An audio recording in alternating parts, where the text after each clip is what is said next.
What's up, everybody? It's your girl V, a better girl, like a bit of pity, and welcome back to my YouTube channel. I hope you're well and still in good health. As for me, I am doing well, and I'm back, baby. I'm back, and I'm back for good. I'm back for good. I know each and every video I say that, but this time I'm real. I'm very much real. I'm back for good. And guys, the reason why I've been uploading is because I didn't know what to shoot. Like, I just was out of content and all the kind of things. But when I see Tinka, I was like, girl, you last speaking a lot. Or Abu girl. So why not just have a series where you're just gonna be having conversations and all those kind of things. So yeah, welcome to the series Raw Thoughts with Una. Yeah. So what's gonna be happening is that each video I'm gonna be having a topic, and then I'm gonna just be sharing my thoughts and all those kind of things. So I'm one person that doesn't like hearsay. So this was gonna come with a twist because I'm gonna be giving in ladies story time, and I'm just gonna be sharing my experience with you all because everything that I'm gonna be talking about I went through firsthand. So I'm not gonna be telling you about something that I've heard or I've heard people speak about, but something that I've went through myself. So I hope you guys are excited about this series as much as I am, and you're gonna enjoy it. And we're gonna be a consistent yes to that. Amen to consistency. Yes and amen. So yes, Batlali, welcome to the first episode. And today we're gonna be speaking about mental health. Yeah, not a good way to start the show because this is a very deep, topic. Like, mental health is not a joke, but I just saw people on TikTok, they really, like, a lot of people on TikTok, they are like suffering from mental health and all those kind of things. And I was like, you know what, because I have experienced it, because most of them, like, they want to let go. I just saw this other lady was like, you know what, she want to quit her job and all those kind of things, and I'm like, I can't blame you, girl, because I've went through that. And at that time when you're going through that, like, people don't look at it as like a joke, in that I was once that person's like, mentally drama too much. But I want to tell you that those people are joking. They are actually going through it all, and they're going through it all real, because when you are in that season, like, you don't want anything, like job, your life, your anything that you cherish to like so much, it doesn't matter. All you want to do is just to end it all. So just a backstory, because in this video what I want to do, I just want to do like a backstory of like my journey and my experiences and all those kind of things, and then I want to talk about letting go, and also the tips, and also give tips on how you can overcome a whole thing. And I just want to put a disclaimer: what worked for me might not work for you, so don't, or maybe what worked for me might not have worked for you. So you can just share on the comment section what worked for you, and we just can, spread love, man, and just, yeah, help each other. So yeah, let's get into the video. Yeah, so what I want to say first is that your mental health, like, it might not stem from things that you're experiencing now, right? It may actually stem from things that you bottled up and things that you didn't deal with. It can be either when you're still young, all those kind of things, right? So that's the case with me, because I had to go in a moment of learning and understanding what I was going through, and just assessing every single thing. And this is what I found out, and all those kind of things, right? So growing up, I didn't really like have like a very favorable, childhood and all those kind of things. Like, I went through a lot of pain, and like my life was just a lot, you get it. And that led to me bottling up my things and just getting used to pain, because I grew up in pain. So I was like, you know what, it's okay, like, yeah, and all those kind of things, right? Because at that time, at first, I used to like talk to people about it and all those kind of things, but I just felt like it went to a point where I just felt like I'm being a nuisance to people, and that was not really the case, honestly speaking. I just wish, like, at that time I was able to communicate with people and just tell people how I feel, and all those kind of things, because I just got used to it and just let it go, not deal with it, and all those kind of things, to the point whereby I was numb.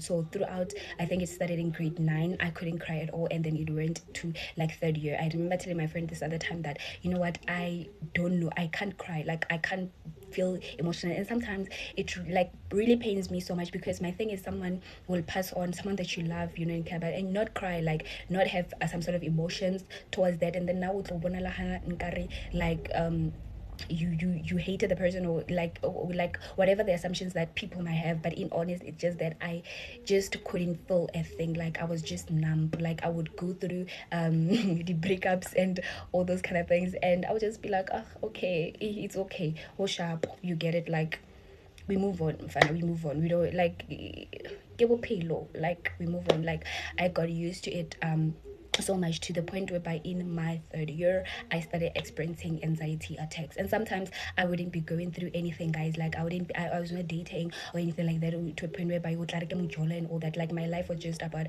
academics and all those kind of things. And I wouldn't say like it was stressful and all those kind of things, like I was managing well and all those kind of things, but I just had anxiety attacks and all those kind of things. But then it got like better to point where by now it was, I think, I don't remember the years very clearly, but I think it was 2024. Now the whole year I started experiencing shortness of breath, and I just thought maybe it's because of things that I eat and all those kind of things or whatever. But it was never the case, because even when I was not eating things that I feel like maybe it would trigger certain things, like it was just like that. Like I would experienced like shortness of breath, to a point where by now my mouth started like moving. Like I would just be sitting and then my mouth would be just like, my eyes will be like, you get it, and then my hand will just start shaking from nowhere, right? But then at that time, like I didn't have the strength to like deal with it and all those kind of things, because it's just like, "Ah, ke dilo tša die." Like I was always like that, like okay, it happens, you get it. And then I because now it was getting like a little bit serious, I went to a doctor, and then the doctor's like, you know what, you have anxiety. But when the doctor told me that, I was like, you know what, lena le borata o bolela dilo le sa di tsebeng. Like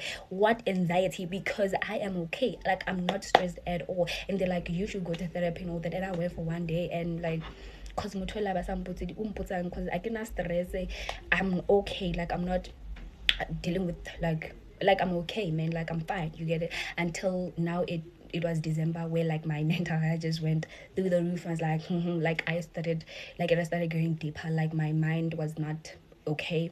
I was just like, it was just a lot, you know. I would talk a lot, and I would, like, it was just a lot, like, yo guys, it was just a lot, right? And then at that time when I was going through it, I didn't know like what was happening with me until last year, when I was in a journey of letting go and just healing, in my healing process, right? That's when I was like, oh, okay, this is what you were going through. So yeah, guys, sometimes it's not witchcraft.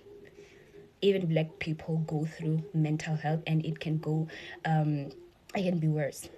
It can be worse. It's not necessary that you are being bewitched or anything like that, but just because you've bottled things so much and you've went through so much and you haven't dealt with it so much. Yeah, so it was really deep, man. Like to a point whereby I was better, because I was family praying and all that. I became like better mentally, and then I went to school. That's when like everything just went off the roof. Like now it started being worse, because I could cry in the morning until night, and even sleep crying, and even wake up crying. Yeah, so it just became worse. I went to school, and then now it also affected my body, because I started being sick and all those kind of things. I even had to drop models and all those kind of things. And here I can even give like an advice with regards to dropping models and all those kind of things, like, because the initial plan was for me to drop out, because I was not okay. Like I was not okay at all, right? But then when I was praying this other time, and also when you're going through it all, right, pray, pray. Because you know, when you are going through it, right, sometimes when you're praying, you would just feel like nkare it's not working, right? Nkare dithapelo ha di bereke, and and all those kind of things. But actually they do help. It's just that we just too in so much darkness, to a point whereby you don't even realize that it's working, but it does work, right? Yeah, okay, fine. So when I was praying, I just had an idea. So like, don't drop out, right? You know, just drop some few models. And I couldn't be more grateful about the decision that I took, because I was able to drop some few medals, pass, do few, and then next semester I do the rest. And I did well, I passed, and I'm just grateful to God. Yeah, so yeah, that thing, like, it happened for a year. Like I would cry, like I would just wake up again, right, and suddenly I would just feel numb. Like I would just feel a lot of emotions, and I would cry. Like I just felt like I was crying those cries that I was not able to cry, you know. throughout those years. Yeah, so I was just too tired of going through what I was going through, because I was praying, guys, but it was not helping. But this other time I went to God and I said to God, God, I just feel like I'm tired of crying and all those kind of things. And then each week I would go to God and be like, God, I don't want to cry this week. God, I demand peace, and I will have peace. I remember that is the thing that actually made me to go through second semester without even dropping module, because I did all my module second semester, because I demanded peace unto my life. So sometimes when you're going through whatever you're going through, that make sure you tell yourself that you are okay, like you are well, and all those kind of things. But that didn't mean that I was free of all everything that I was going through, because I haven't dealt with what was causing, my mental health, right? So now it went to a drawing board. Okay, fine, I have I pray for peace, I have it, right? But I could not be okay, like fully, because I will cry, and sometimes when I see certain people I will literally be emotional and all those kind of things, because I just feel like I've lost a lot of people that I cherished so much, that I've loved so much, and I just feel like and that is mainly because I just feel like in the moment that I wanted my people to be with me, they were not there for me. You get it? So that also like affected me so much emotionally, because now each time, let's just say my mom, I'm just gonna make example, my mom, when I was sick, she was not there for me. You get it? Now when I see my mom, I cry so much, because I just felt like, you are my mom, you were supposed to be there for me, but instead you are playing a blame game with me and all those kind of things. But I don't want to get deeper into that. You get it? Yeah. So for me, it started now, I had to let go, and this started with accepting reality. And this doesn't mean bottle things up, but this just means becoming in terms with reality, in that sometimes you won't get the forgiveness that you want from people. Sometimes you won't get the closure that you want from people, because one, they never felt like they wronged you, and then the second time they don't you the second thing, they don't care about you, your mental health, whatever that you're going through, and all those kind of things.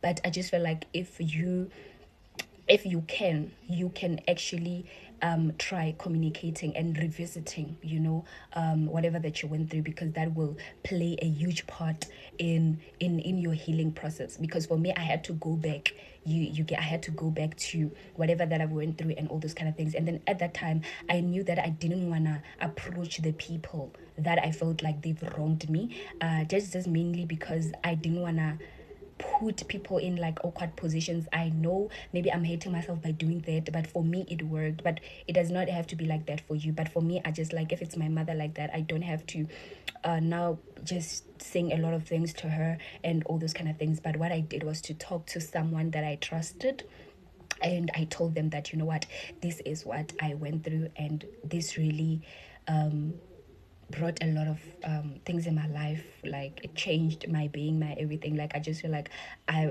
was supposed to be better and all those kind of things. But I just poured my heart to them, and that really helped a lot, right? It helped a lot, because I've never like dealt with that issue like that, right? And then after that, I had to go to a moment of forgiveness, that I never received the forgiveness, and it's okay, but I forgive you, and it's okay. You get it? And that was number one. So the number two, there were people that I was able to communicate with. But when I was communicating with, they never felt like they were wrong, right? To them, they didn't do anything wrong. You get and all those kind of things. And it really broke my heart. Like, for a moment, I went back to like hey, I went back to just being an emotional gilly. Like, I would cry, like I would feel a sharp pain in my heart, to a point whereby, like, there's that's elastics whereby people like can't, like, they like you hurt your skin, because it's so much better, because you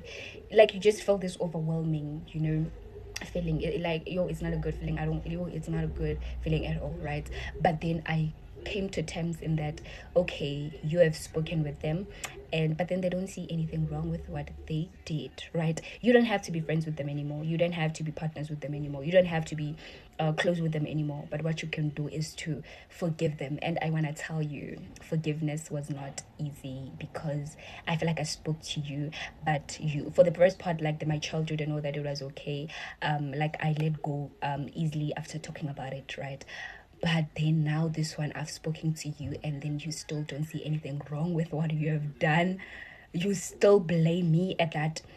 So forgiveness was not easy, I don't want to lie. But I went to a point whereby God was like, pray for those people, and not praying for them so that they can die or evil things can happen to them, because you have to understand that the fact that they've hurt you doesn't mean that God doesn't love them. He loves them so much, and he's still gonna bless them. He's gonna love them because they're also his children, right? But for me, it was just a moment that you pray good over their lives. Every day I made it a thing that I will say, may everything be well with you. And let me tell you, today I can see them, I can talk to them, I do not cry, because me praying for them healed me. And I went to term with the fact that as people, we're not the same, right? And we don't take things the same way, right? So sometimes you don't have, like, in order for you to heal, you have to compromise and come to terms with certain things, because if you don't do that, you go die, you go crazy. They're gonna admit you in that mental institution because your mind is not okay, just because you refuse to deal with things the way they are, right? I'm not saying that don't bottle up things. Speak to a trusted person and learn to let go of it. Yo guys, I'm so sorry for the voice over thing, because I thought I took the last part, but I can't find it, and now I can't take like a proper video. But as I was saying, my thing is, sometimes just need to come into terms with certain things. I'm not saying that you need to bottle up things. You need to just confront, if you are unable to confront it, to someone that you trust, and just learn to let go. And sometimes just forgive, pray for those people, show love to those people, and in time you gonna heal, and your mental health will just be so much better, right? So yeah guys, I hope you enjoyed the video. So I'm gonna see you in the next episode. And to all people that are going through this, I pray that God heals you, and I pray that God gives you strength. And just know that giving up is not an option, because once you give up, it's not gonna get better. Actually, it's gonna get worse. I'm sorry for saying this, but that's just the reality. You quit that job, the unemployment stress will, it's gonna be worse. So what you can do is just to take a break if you can, but don't just let go of everything. Yeah, so love you all, and I'm gonna see you in the next episode. Don't forget to like, comment, and subscribe. Bye.